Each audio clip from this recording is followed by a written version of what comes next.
स्वागत आहे तुम्हा सर्वांचे माझ्या या नवीन रेसिपीमध्ये। आज मी करणार आहे भाजणीचा थालीपीठ। चला तर मग रेसिपीला सुरुवात करूयात। येथे मी 2 वाटी ज्वारी घेतला आहे, 1 वाटी बाजरी घेतला आहे, 1 वाटी तांदूळ घेतलेला आहे, 1 वाटी मसूर व अख्खा मसूर असा मिक्स 1 वाटी घेतलेला आहे, अर्धी वाटी पोहे घालायचा, पाव वाटी साबुदाणा घालायचा, पाव वाटी जिरे घालायचा, 2 चमचा ओवा घालायचा, 7-8 मिरे घालायचा, 1 चमचा बडीशेप घालायचा, असा चांगला भाजून घ्यायचा।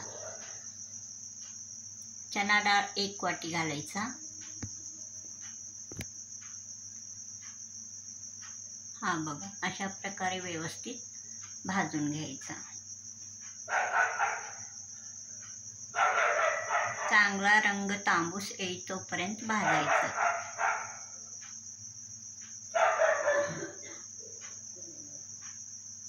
मग आता हे भाजलेला आहे, थंड करण्यास ठेवायचा। थंड झाल्यावर गिरणमधून दळून आणायचा। हे पीठ, थालीपीठचे पीठ थोडासा जाडसर असा दळून आणायचा। हा बघा, अशा प्रकारे। आता एक भांडं मी येथे घेतला आहे, छोटीशी टोपली, त्यामध्ये 5 मूठ मी थालीपीठ करण्यासाठी हे पीठ घेतलेला आहे। 1 मूठ घेतला की 1 थालीपीठ होतो। आता 1 वाटी बारीक चिरून कांदा घातला आहे, 1 वाटी कोथिंबीर घातला आहे,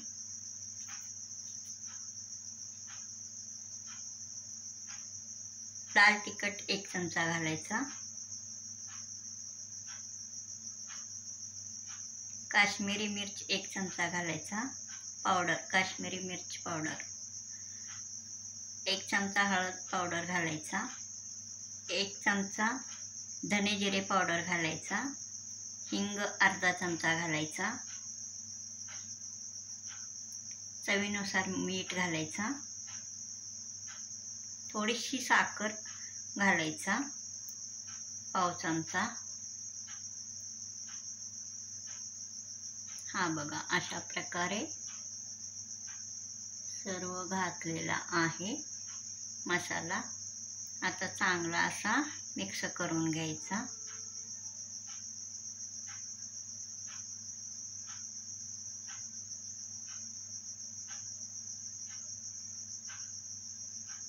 मिक्स केल्यानंतर थोडे थोडे पाणी घालून व्यवस्थित मळून घ्यायचा। हा बघा, अशा प्रकारे हलक्या हाताने व्यवस्थित मळून घ्यायचा।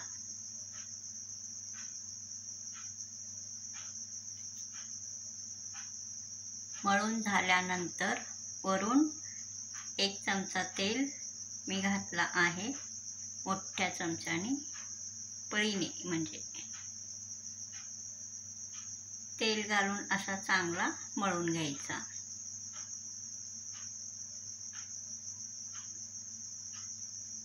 हा बघा, अशा प्रकारे हा पीठ थालीपीठचा तयार झालेला आहे।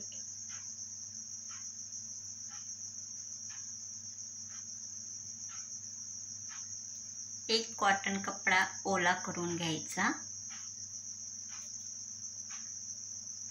हा एक थालीपीठ करण्यासाठी एक गोळा तयार करून घेतला आहे।